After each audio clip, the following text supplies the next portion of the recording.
आज जो हम लोग अपना स्टार्ट करने जा रहे हैं लेक्चर फर्स्ट, उसका नेम आपकी स्क्रीन पे डिस्कस होगा। हम लोग बेसिकली 3 चीज़ों को आज वाले लेक्चर में डिस्कस करेंगे।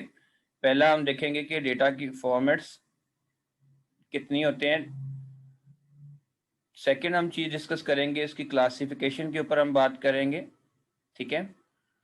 और थर्ड जो चीज़ होगी हमारे पास वो होगा कि एक रजिस्टर को डिज़ाइन हमने कैसे करना है।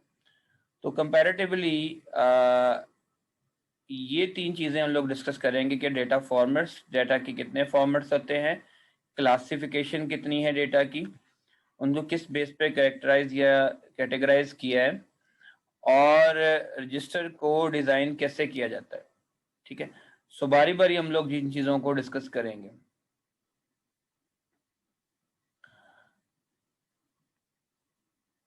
ओके, अब फर्स्ट बात जो आती है, सबसे पहले जब भी आपने एक रजिस्टर डिज़ाइन करना है, उस रजिस्टर को डिज़ाइन करते हुए हमें कुछ स्टेप्स को फॉलो या अडॉप्ट करने की ज़रूरत है।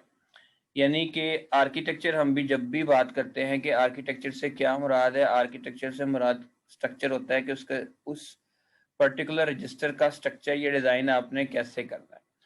तो इससे पहले या इससे प्रीवियस लेक्चर पे भी हम लोगों ने ये बात डिस्कस किया था। हमने बात डिस्कस की थी कि हम रजिस्टर को किन फ्लिप फ्लॉप से डिज़ाइन करेंगे। यहाँ पर भी ये बात मेंशन की है कि हम डी टाइप फ्लिप फ्लॉप से डिज़ाइन करेंगे। अब डी टाइप से डिज़ाइन करने की रीज़न क्या है या एडवांटेज क्या है हमारे पास, ये मैंने लास्ट लेक्चर में भी डिस्कस किया था। मैं वंस अगेन ये रिपीट बात कर देता हूँ।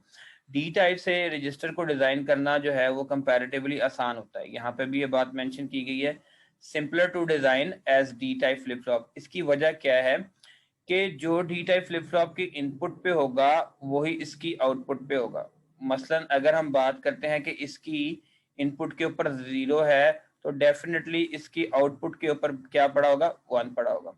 अगर इसकी इनपुट 1 है तो इनपुट के आउटपुट के ऊपर क्या पड़ा होगा, डेफिनेटली 1 पड़ा होगा, ठीक है। अब जब भी अपने रजिस्टर को डिज़ाइन करना है, उसके लिए कुछ स्पेसिफिक स्टेप्स होंगे जिनको बारी बारी हम अडॉप्ट करेंगे, जिसमें नंबर 1 स्टेप पे आता है कि सबसे पहले जो है आपने सर्किट बनाना है।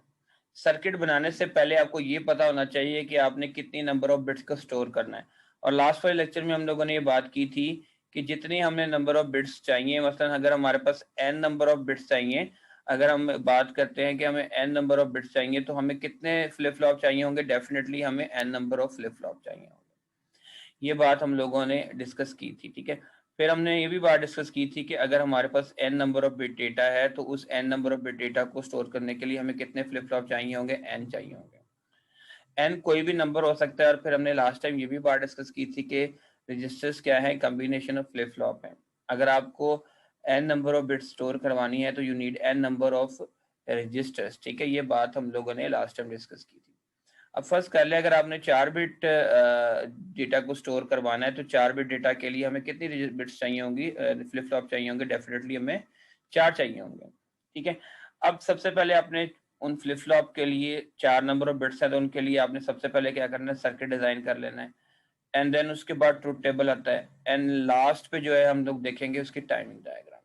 अब जब हम ट्रूथ टेबल की बात करते हैं, तो ट्रूथ टेबल आपको पता होता है कि ट्रूथ टेबल किन दो चीज़ों का कॉम्बिनेशन होता है, इनपुट और आउटपुट के दरमियान एक बेसिक रिलेशनशिप बता रहा होता है।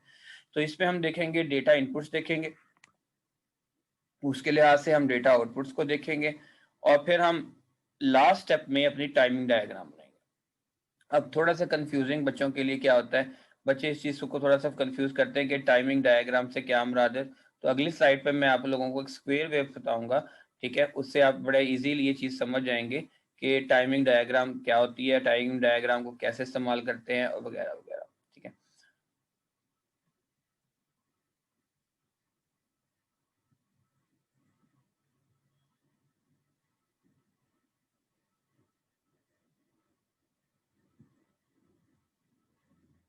ओके, सो अब ये जो थर्ड स्लाइड है आपके सामने, इसमें देखिए रजिस्टर को स्टार्ट करने से पहले जैसे हमारा टाइटल था, तो टाइटल में हमने ये बात डिस्कस की कि डेटा के फॉर्मेट्स का हमें पता होना चाहिए।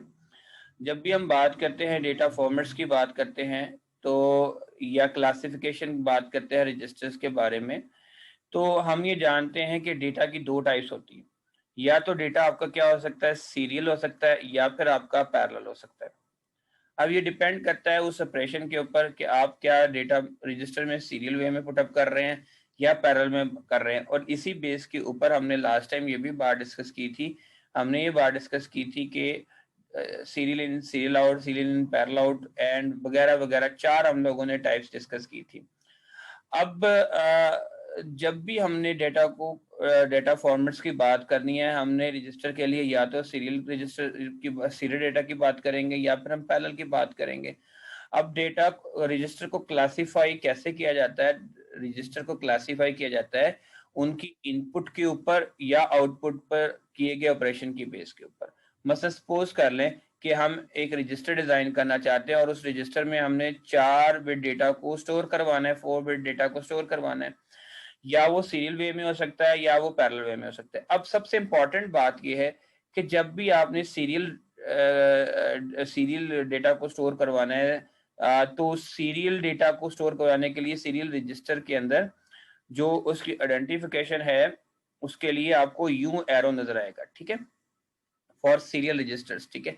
और जब हम पैरेलल की बात करेंगे तो पैरेलल के लिए हमें सिंगल एरो नजर आएगा। यहाँ पे मैं थोड़ा सा आपको आइडेंटिफाई कर दूं कि पैरेलल कम्युनिकेशन के लिए हमें जस्ट एक सिंगल एरो नजर आएगा लाइक दिस या लाइक यू। तो आप उसकी डायग्राम से समझ जाएंगे कि ये पैरेलल रजिस्टर है या पैरेलल कम्युनिकेशन करेगा। और अगर उसके डबल एरो है लाइक दिस, ये आपके स्क्रीन के ऊपर नजर आ रहा होगा, अगर वो डबल एरो है तो डबल एरो का मतलब क्या है कि वो आपके पास कौन सी टाइप होगी, आपके पास सीरियल टाइप होगी। तो यहां से हमने ये बात डिटरमिन कर ली कि हम डायग्राम से भी ये बात डिस्कस कर सकते हैं कि हमारे पास डेटा रजिस्टर की कौन सी टाइप होगी। अब अगर मैं फैली टाइप की बात करूं तो आप देखिए, अगर आपके पास एक रजिस्टर है उसमें इनपुट साइड पर यूं लगा हुआ निशान और आउटपुट साइड पर ये लगा हुआ है, तो आप बड़ा क्लियरली ये बात आइडेंटिफाई कर लेंगे ये रजिस्टर क्या है, सीरियल इन सीरियल आउट है। और अगर मैं दोबारा दूसरी बात करूं, दूसरे फॉर्मेट के मैं बात करूं, अगर हमारी इनपुट के ऊपर ये लगा हुआ है, ठीक है, इनपुट के ऊपर ये लगा हुआ है और आउटपुट पे हमारे पास इस तरह नजर आ रही है और ये वाली चीज नहीं है हमारे पास, तो हम लोग ये समझ जाएंगे ये सीरियल इन पैरेलल आउट है। और अगर आपका डेटा फर्ज कर लें इस तरह सिर्फ रजिस्टर्स में सिंगल एरोज ही लगे हुए हैं, तो इसका मतलब क्या होगा, ये सीरियल इन पैरेलल आउट होगा। अब सबसे इंपॉर्टेंट बात जो है, जब भी आपने किसी रजिस्टर की टाइमिंग डायग्राम ड्रॉ करनी है तो वो टाइमिंग डायग्राम कैसे ड्रॉ करनी है। अब अगर आप देखें, मैं थोड़ा सा इसको जूम आउट करने की कोशिश भी करता हूँ ताकि आप इसको मजीद क्लियरली इस टाइमिंग डायग्राम को समझ सकें, जो बेसिकली थोड़ा सा बच्चों के लिए कंफ्यूजिंग होती है। ओके, तो देखिएगा, वंस अगेन मैं इस चीज को रिपीट करता हूँ। ओके, अब यहाँ पे देखें आपको क्लॉक पल्स नजर आ रही है। बार बार हम लोगों ने ये बात डिस्कस की हुई है, क्लॉक पल्स जो होती है वो हाई लो के ऊपर कंसिस्ट कर रही होती है। और ये क्लॉक पल्स कौन जनरेट करके देता है, ये सिस्टमैटिक क्लॉक पल्स होती है, ठीक है। ये आपको नजर आ रही है, लाइक यू कैन सी, यहाँ पे देख सकते हैं, यहाँ पर आपके पास क्या है, यहाँ पर आपके पास लो है और यहाँ पे आपके पास क्या हाई है, यहाँ पे फिर आपके पास लो है, यहाँ पर फिर हाई है, फिर यहाँ पे आपके पास लो है एंड सो ऑन, ठीक है। इस तरह ये कंटिन्यूस है। अब ये जो डी नजर आ रहा है ये डेटा है। अब डेटा की दो टाइप्स होती है, अभी हम लोग ये जस्टिफाई कर चुके हैं कि डेटा की कौन कौन सी दो टाइप है, हमने डिस्कस किया कौन कौन सी है, एक सीरियल है और एक आपके कौन सी है, पैरेलल है। अब जब हम बात करते हैं सीरियल डेटा की, तो सबसे पहले सीरियल डेटा कैसा होगा, हमने सपोज किया कि हमने रजिस्टर के अंदर डेटा को क्या कौन सा डेटा स्टोर कराना है, 1011। तो एक इंपॉर्टेंट चीज, सबसे पहले जब भी आपको बिट्स दी जाए, जो अब किसी भी रजिस्टर में आपने पुटअप करनी है, तो आपने उसमें दो चीजें आइडेंटिफाई करनी है, एक उसकी एलएसबी और एक उसकी क्या करनी है, एमएसबी। वंस अगेन मैं बताता हूँ, you need to identify what LSB, ये हमारे पास क्या है, एलएसबी जिसे हम बोलते हैं लीस्ट सिग्निफिकेंट बिट, और ये आपके पास क्या है, that is what MSB, most significant bit. याद रखिएगा, जब भी आपने रजिस्टर स्टार्ट करना है आपने एलएसबी से स्टार्ट करना है और आपकी आखिरी जो पुटिंग होगी रजिस्टर के अंदर वो आपकी एमएसबी होगी, ठीक है। आई होप ये आप चीज समझ गए होंगे कि जब भी आपने कोई डेटा बिट्स आपको दी जाए रजिस्टर के अंदर स्टोर करवाने के लिए, आपने क्या करना है, उसमें एलएसबी और एमएसबी को आइडेंटिफाई करना है। तो सपोज कर लें हमारे पास डेटा बिट क्या है, जो हमने 1011 को पुटअप करना है। अब इस डेटा को या तो हम सीरियल वे में ट्रांसफर कर सकते हैं रजिस्टर में, या फिर हम किस में वे में कर सकते हैं, पैरेलल वे में। तो पहला हम क्या बात करते हैं, हम सीरियल वे में देखते हैं। सीरियल वे में कैसे पुटअप होगा, देखिएगा सीरियल वे में जब पुटअप करेंगे तो आपके लिए मैंने कल लास्ट टाइम भी बताया था कि सीरियल में क्या होता है, क्लॉक बाय क्लॉक पल्स, हर क्लॉक पल्स में एक बिट जाती है। तो बड़ा क्लियरली हम देख सकते हैं कि 4 नंबर ऑफ बिट है, हमें कितने क्लॉक साइकिल चाहिए होंगे, हमें 4 क्लॉक साइकिल चाहिए। अब देखिएगा कैसे आपने इसको आइडेंटिफाई करना है टाइमिंग डायग्राम के अंदर। यहाँ पे एमएसपी क्या है, क्योंकि लास्ट में जाएगी, हम मैं पूरे ऑपरेशन की बात कर रहा हूँ। 1 है तो आप देखें यहाँ पे मैंने क्या किया, मैंने यहाँ पे पल्स बना दी, हाई बना दी। हाई का मतलब क्या है, दैट इज 1। नेक्स्ट मेरे पास पल्स क्या है, मेरे पास 0 है, तो मैंने क्या किया, मैंने इसको पुटअप करके नीचे में ले गया, ये आ गया, दैट इज व्हाट नाउ 0। अब अगला क्या है, मेरे पास नेक्स्ट 1 है। 1 है तो उसका मतलब क्या है, मैं इसे दोबारा हाई पे ले जाऊंगा। नेक्स्ट में देखूंगा फिर मेरे पास क्या चीज आ रही है, 1 आ रही है, तो मैं फिर दोबारा से कंटिन्यूस करूंगा। तो बड़ा क्लियरली नजर आ सकता है कि 1, 2, 3 और 4 क्लॉक साइकिल्स हमें चाहिए इस डेटा बिट को सीरियल वे में ट्रांसफर करने के लिए। और यही मैंने लास्ट टाइम भी बात आप लोगों को बताई थी कि हमें एडिशनल क्लॉक साइकिल चाहिए होते हैं डेटा को सीरियल कम्युनिकेशन करवाने के लिए। अब यहाँ पे देख सकते हैं मैंने यहाँ पे लिखा भी हुआ है सीरियल डेटा। अब अगली बात यह कि इस डेटा की आपने अगर पैरेलल वे में कम्युनिकेशन करवानी है, तो पैरेलल के लिए ऑब्वियसली हमने लास्ट टाइम भी डिस्कस किया था कि अगर हमारे पास n नंबर ऑफ बिट्स हों तो n नंबर ऑफ बिट्स के लिए एक ही क्लॉक साइकिल चाहिए, हमें एक्स्ट्रा क्लॉक साइकिल नहीं चाहिए, हमने ये बात डिस्कस की थी। ठीक है, ठीक है, एक ही क्लॉक साइकिल चाहिए, क्लॉक साइकिल में सारा डेटा चल जाएगा। अब पहले आपके पास क्या चीज आ रही है, 1 आ रहा है, ऑब्वियसली आप देखें क्या आ जाएगा, यहाँ से आप 1 ले गए ऐसे। ठीक है, एक क्लॉक साइकिल चाहिए होगा इसमें। फिर नेक्स्ट क्या है, 0 है।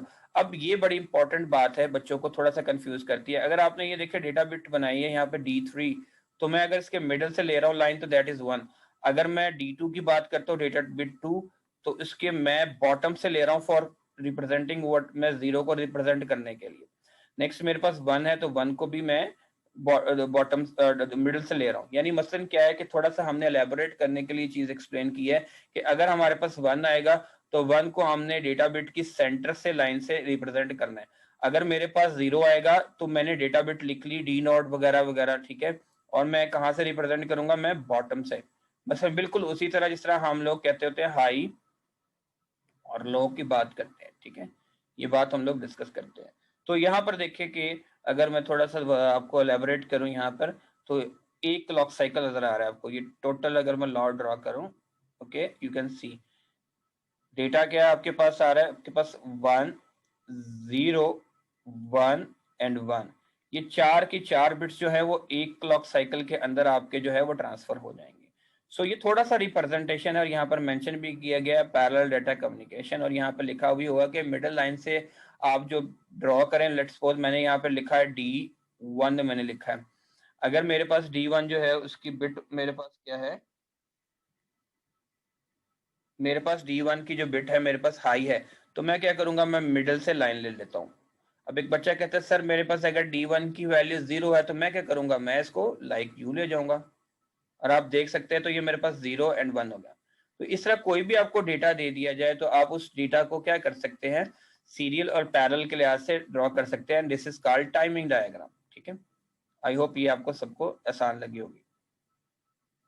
ठीक है, so this is called timing diagram. हम देखेंगे नेक्स्ट आने वाले अभी लेक्चर के अंदर कि किस तरह हमने इसे कंप्यूट करना है।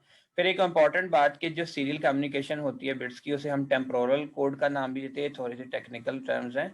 और जो पैरेलल कम्युनिकेशन होता है हम स्पेशल कोड का भी नाम देते हैं। ठीक है, सो ये हमारे पास जो चीज थी, हमने एक डेटा को कितने कौन से फॉर्मेट्स हैं और रजिस्टर की क्लासिफिकेशन किस बेस पे की जाती है। याद रखिएगा रजिस्टर को क्लासिफिकेशन किस बेस पे की जाती है, उनकी इनपुट और आउटपुट के ऑपरेशन के ऊपर। आया आप सीरियल वे में कम्युनिकेशन करवाना चाहते हैं इनपुट से या पैरेलल वे में, आप आउटपुट से डेटा सीरियल वे में लेना चाहते हैं या पैरेलल वे में, या दोनों ही आपके इनपुट और आउटपुट पैरेलल है, this is called classification. And when we talk about data formats, तो डेटा फॉर्मेट्स में बच्चे क्या आता है, डेटा फॉर्मेट्स में कि हमारे पास सीरियल है पैरेलल, और उस डेटा फॉर्मेट को उस टाइमिंग डायग्राम में हमने कैसे ड्रॉ करना है, हमने ये चीज अभी डिस्कस कर ली।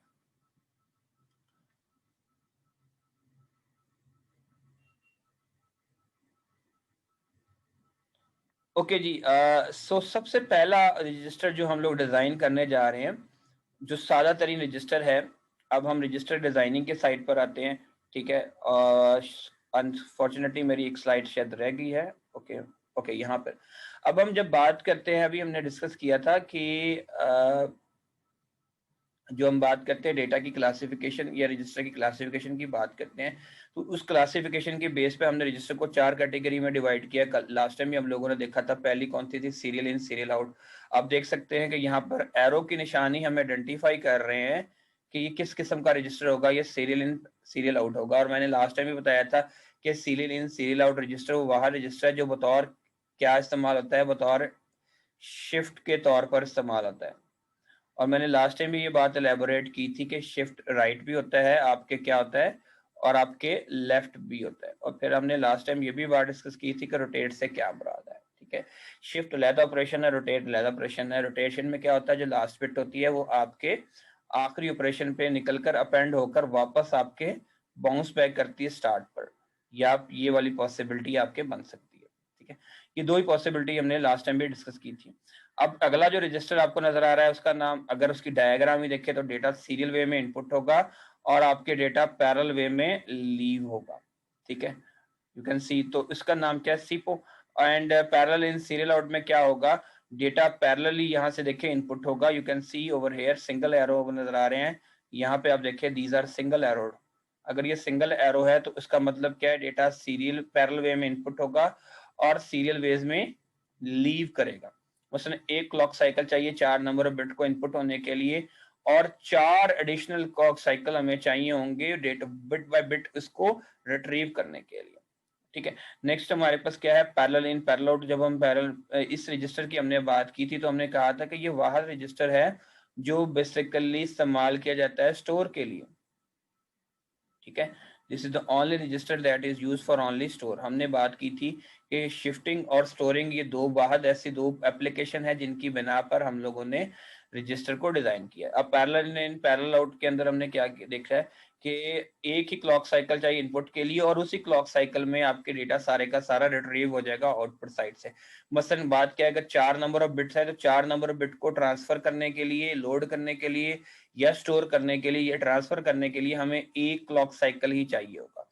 तो यहाँ पर मैंने जो चीज आपको एक्सप्लेन की वो मैंने क्या एक्सप्लेन किया कि अगर आपको डायग्राम दे दी जाए, लाइक यू कैन सी यहाँ से, और अगर आपको क्वेश्चन कहा जाए कि आपने जस्ट डायग्राम ड्रॉ करनी है, तो आपको पता होना चाहिए कि serial in serial out, parallel in parallel out की डायग्राम आप कैसे डिजाइन कर सकते हैं।